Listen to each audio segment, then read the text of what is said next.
me to open them? They're in the thing. If you don't mind opening them, that'd be really. Yeah, that's fine. I've got. Right, I'll let everyone in. Okie doke.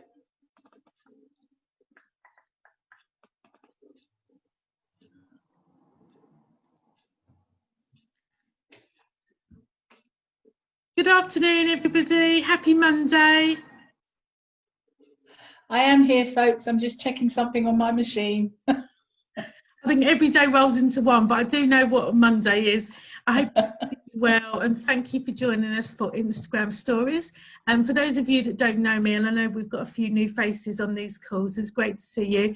My name is Emma Good of 24 Fingers. We're a social media agency in Brentwood, and we help people that are all fingers and thumbs with their social. So I'm going to be talking today about the 3 things that you need to know about Instagram Stories, whether you're using them in your business or thinking about it, and how you can get the best out of that platform. To my, well, Kathy's down below actually now. I'm looking on my screen. I'm going to introduce you to Kathy Ennis of Little Piggy. Hello, everybody. Yeah, it's really odd because we all see each other in different formats on this, don't we? My name is Kathy Ennis, and I have a business called Little Piggy, and I'm a business mentor and trainer. So I help businesses understand their why and their what in terms of what it is that they need to be doing in order to have a solid business, but also how to start getting that message about that business in front of their prospective clients. And where Emma and I work really closely together is around that messaging side of stuff. So I help people develop the message, and then along with Emma, who's the whiz at this kind of stuff, we work on getting that message out to those prospective clients. So that's what I do. Thanks, Kathy. So a bit of housekeeping, and we should have time for some questions at the end. So if everyone can keep on mute for now, and then we'll open it up for questions. Kathy and I tried to make these sessions really, really interactive. So no questions a silly one. And if you're thinking it, I'm sure other people are too. And we'll record this session. We'll send out the slides later on as well. So don't worry so much if you miss anything or can't write any notes. You will get a chance to watch the replay as well. So without further ado, Kathy, if you don't mind sharing screen, that would be great. Absolutely. There we go. And let me just, the thing always gets in the way of hitting slideshow. There we go. So there we are. Here we go. Brilliant. Thanks very much, Kathy. So Instagram Stories. Instagram now as a whole has 1 billion users, is one of the fastest growing platforms out there. And even if you're a professional service business, I think every business has got a place on Instagram. The interesting thing about Stories, though, is what it's done for the platform. So before Instagram launched Stories, there's about 500 million users. The minute it introduced Stories, it's taken up to 1 billion users really, really quickly. I can't do a graph with my hand because I'm sharing screen, but the rise and the climb since it introduced that format has been incredible. For those of you that haven't used Stories before, when you go onto Instagram, on your home feed, you'll see a row of circles at the top, and they're called Stories. They're 24-hour clips from businesses and individuals. They only last, as I say, a day, so they're great for things where you want to do offers, timed events, stuff that isn't going to be on your feed forever. So once they've gone, they've gone. But really good for showing people the inside of your business and what's happening right now. Nowadays, people are using and viewing stories over feed. So what that means is before, people used to scroll through the Instagram feed maybe once or twice a day, especially in the evening when they were watching the soaps. Nowadays, people's attention spans are becoming lower and lower. So what they tend to do now is scroll through the top of the stories, and if anything really grabs their attention, then they'll go onto somebody's feed. So if you're pondering, why do I need to post on Instagram and Instagram Stories? It's basically that people are migrating to see stories more than to scroll through feeds. So you're going to be seen by a lot more people if you introduce stories into your business. Kathy, anything to add before I talk about frequency?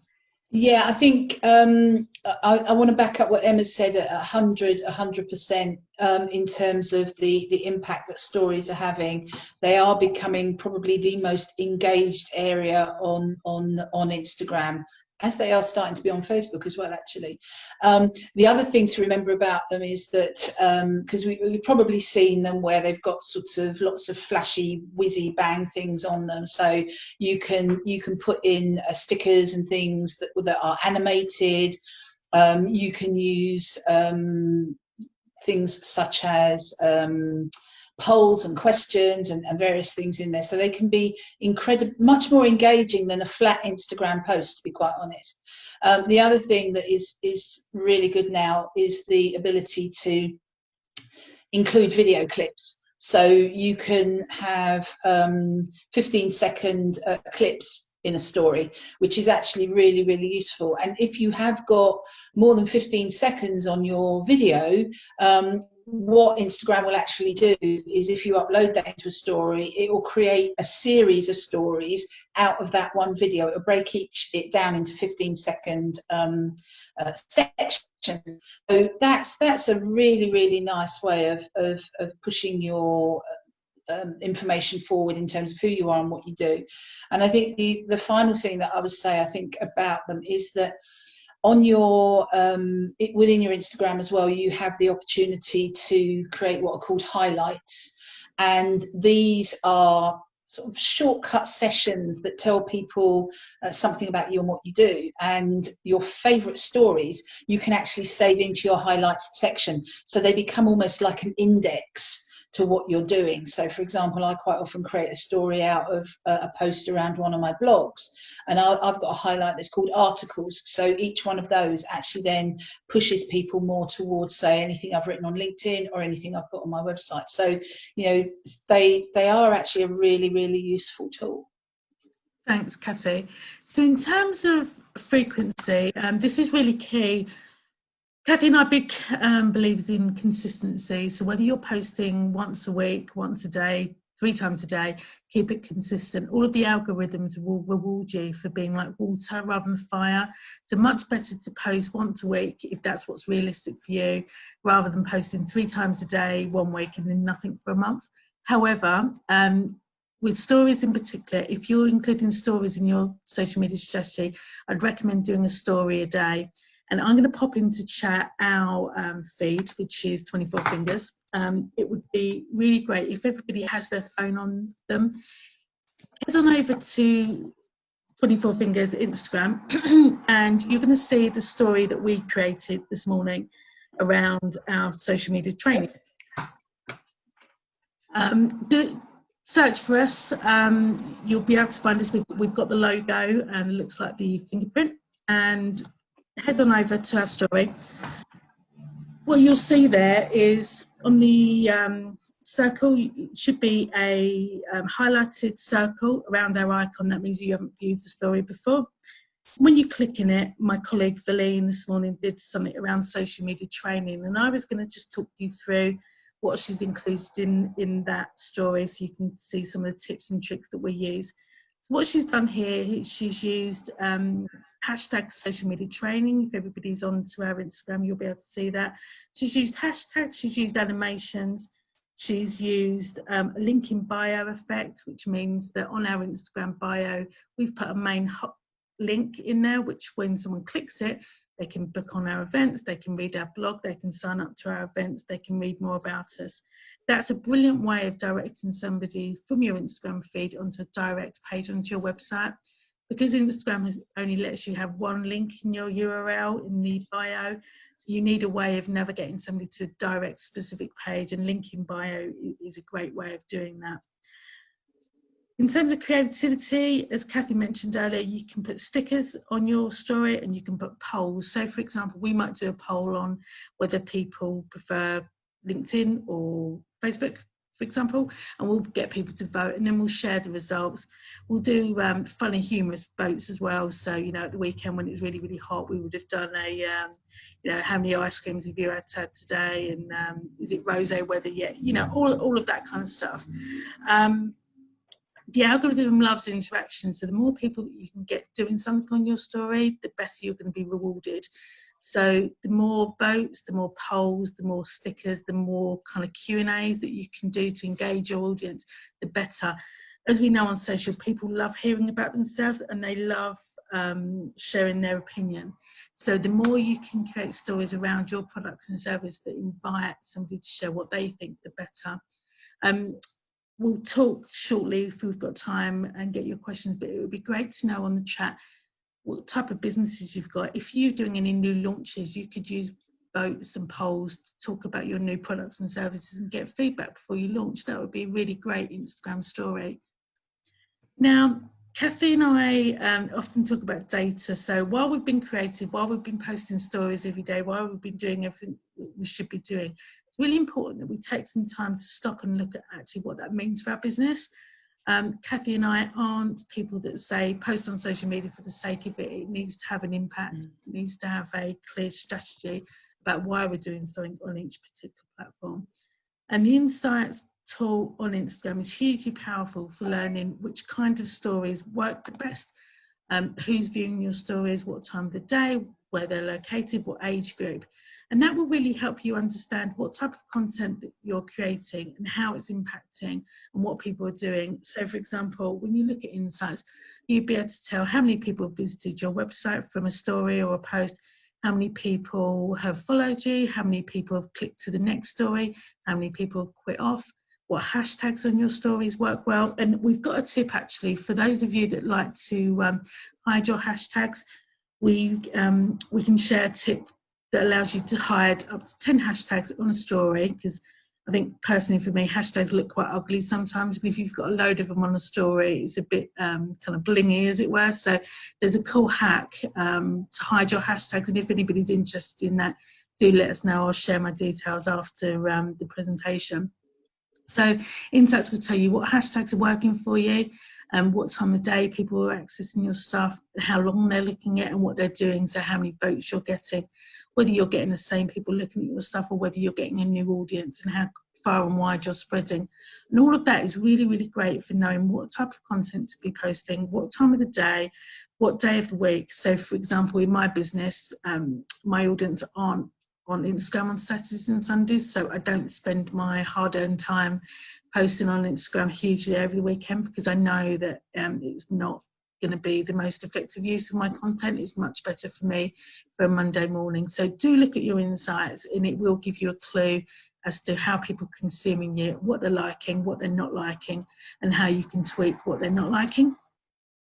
Kathy, anything to add on the insights? Yeah, I just think that your data is your friend, and it's probably the least used element of any social platform that anybody uses. You know, as I quite often say, the insights and the data sections of most spaces have tumbleweeds blowing across them because people don't go and look.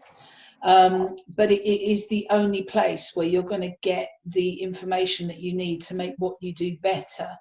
And the whole thing about creativity, I work with a lot of business owners who will say, I'm not that creative. You know, I'm an accountant. I'm not creative except with numbers, you know, that kind of thing.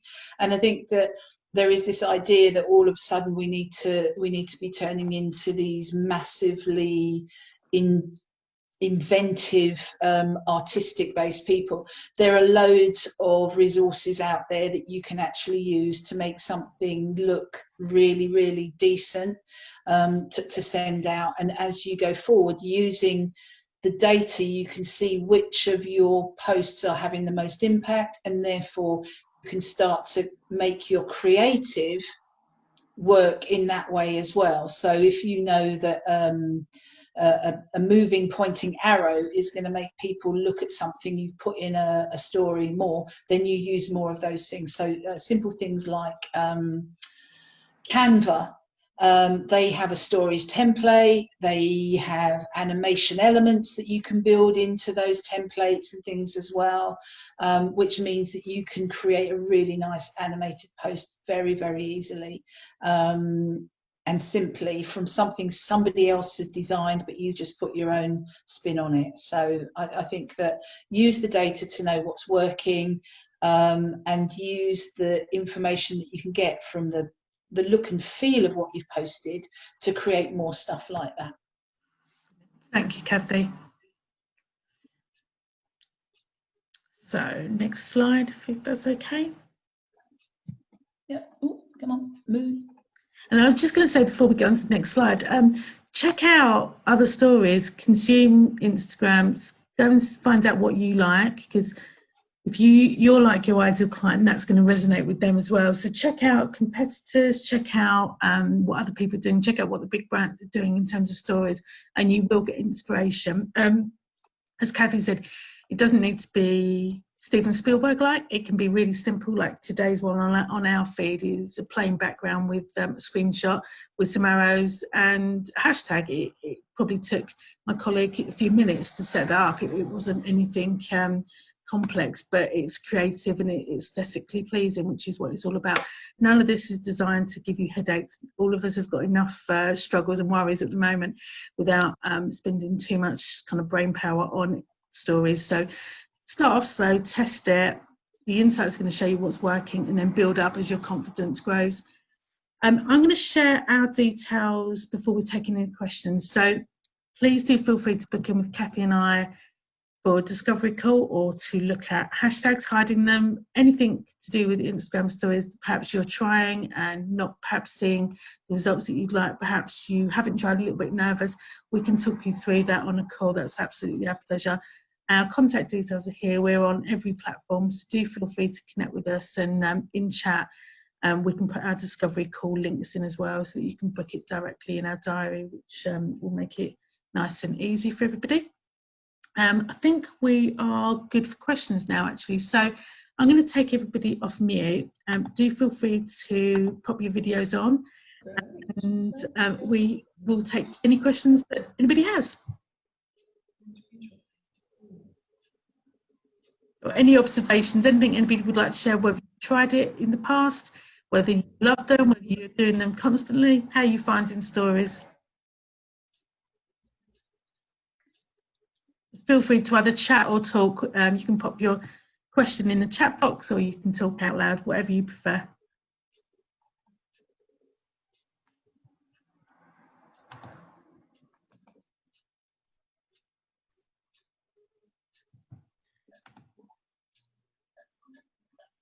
So Silvana says that James was awarded Best Mountain Guide, and I saw some of those photographs, Best Mountain Guide 2020 at the ceremony last Thursday. So that definitely deserves an Instagram story. Definitely. Would anybody like to pick our brains to on stories? Hi Emma, can we ask, is there anything not to do? Anything not to do on stories? I would say maybe apart from swearing, maybe. Some people do that as well. No.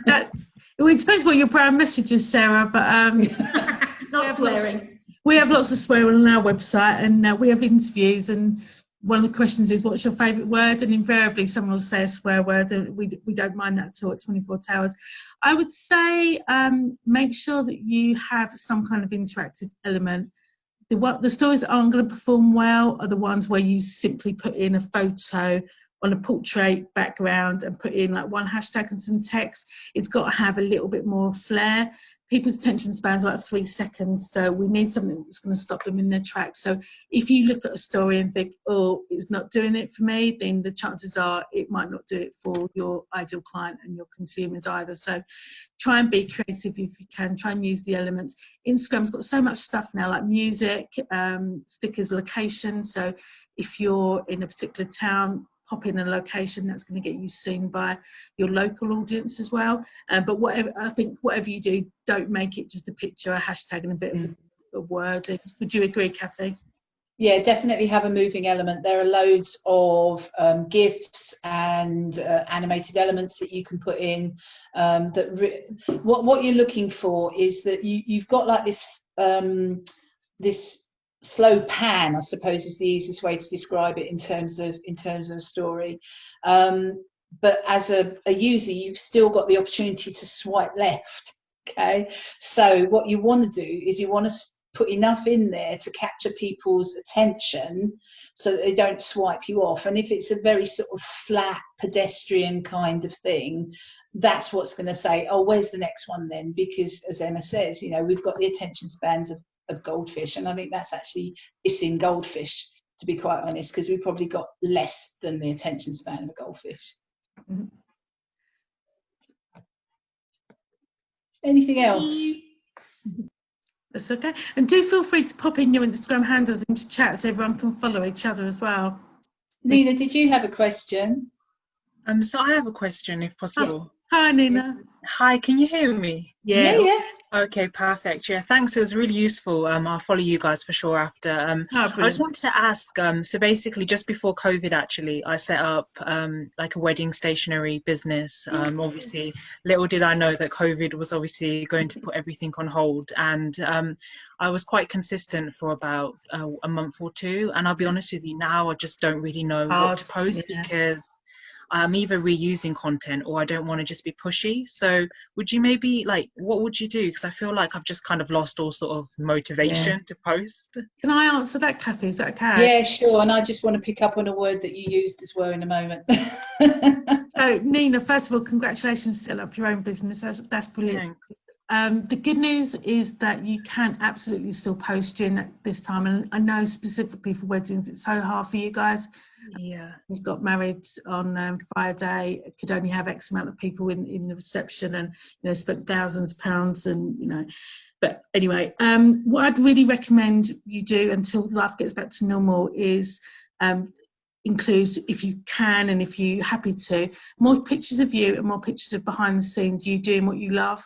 So that could be, depending on how brave you feel, it could be a back-facing picture of you drawing or doing some designs. It could be you pretending to package up a delivery for a customer, for example. It could be you, a picture of you surrounded by some of your designs already on the desk, but basically keep visible, and by use you yourself to keep visible, because people buy from people and they'll want to know that you're still around, and the easiest way to do that is by using pictures of us and our faces in our business.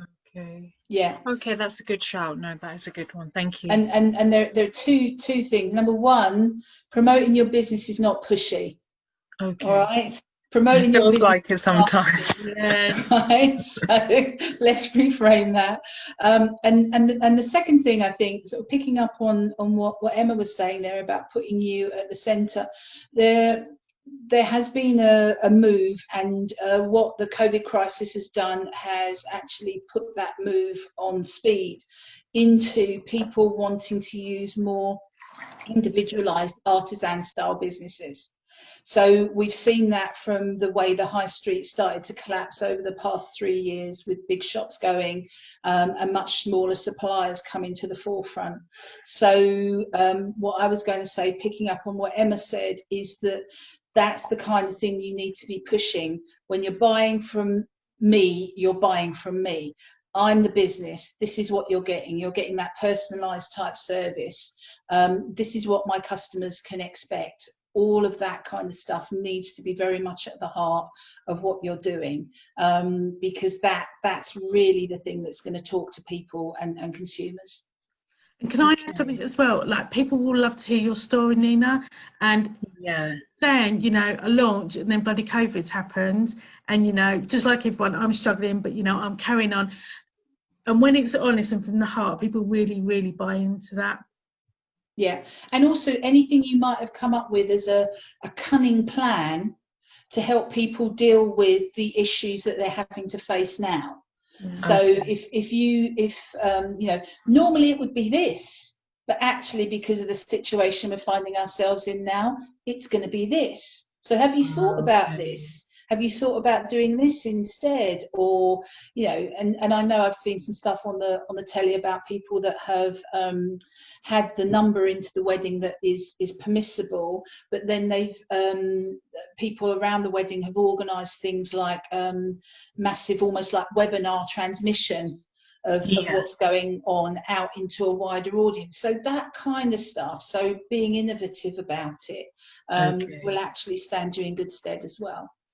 Okay, perfect. No, that's really helpful. And I think the like you said, Emma, I think the post that you are more like individual, like using I is a lot more sort of personal. And I think I have found that. So that's really handy because I was putting we before, then I changed it to I, and I feel like it was hard to choose between the two, but I think I reflects more of a personal approach, which I guess is good. My favourite saying to most business owners is stop weeing on your website. Yeah, I found it really hard, and then I just went to put I in the end. Yeah, but thank you so much. I'll definitely give you guys a follow for sure. And bless you. Thank That's you. brilliant. Thank you. Good luck with it all, Nina. Thank you. Does anybody else have any story conundrums that they'd like to share or questions? I've just looked on your Instagram page, and it's very useful to see that you've got the links in your Instagram to events, free stuff, reviews, 24 Qs. That's actually very useful, especially from a business point of view, that you can literally within Instagram go to all these various options and read them in Instagram. I wasn't aware of that, and seeing that on your Instagram is really useful. Brilliant. I'm glad that helped. I'll put it's linktr.ee, isn't it? Yeah. Okay, you only get one link on your Instagram bio, and most people use it badly. They send people to their homepage. But if you use something like Linktree, you can do a multiple link page where you can send people to separate sections. So on the actual Instagram page, you've got the circles there that says events, free yeah, stuff. they're the highlights. They're highlights, are they? Yeah. So if I just hold my one up to the screen there, yeah, I don't know if you can see that. So those are almost like indexing certain aspects of stories. Yes. Okay. And that's known as highlights, is it? Those are highlights. Yeah. Okay. Yeah, that's, and you can just create those highlights, can you, easily? Yeah. That's very useful to see. Brilliant. Thank you. And I was going to say, if you've enjoyed this from Kathy and I, this week Kathy and I have both got our own networking groups on Tuesday and Wednesday respectively. So I've popped those into the chat. Kathy runs Enterprise Nations Norfolk meetup and I run Essex. You don't have to be from Essex or Norfolk to attend. Nope. If you can make Tuesday or Wednesday, do feel free to pop along. Really supportive group of business owners that are sharing ideas and what they're dealing with right now. It's really kind of open, safe space to network with no lockout. So do feel free to pop along. I'm going to share the slides in our group very shortly, and I'll send you all an email with a link to the group. And like I said, if you've got any questions at all, if you want to explore Instagram stories for your business further, do pop Kathy and I a mail, and we'd be delighted to chat further. Absolutely. Thanks so much, guys. Take care. Thank you. Stay safe. Thank you. Bye. Bye.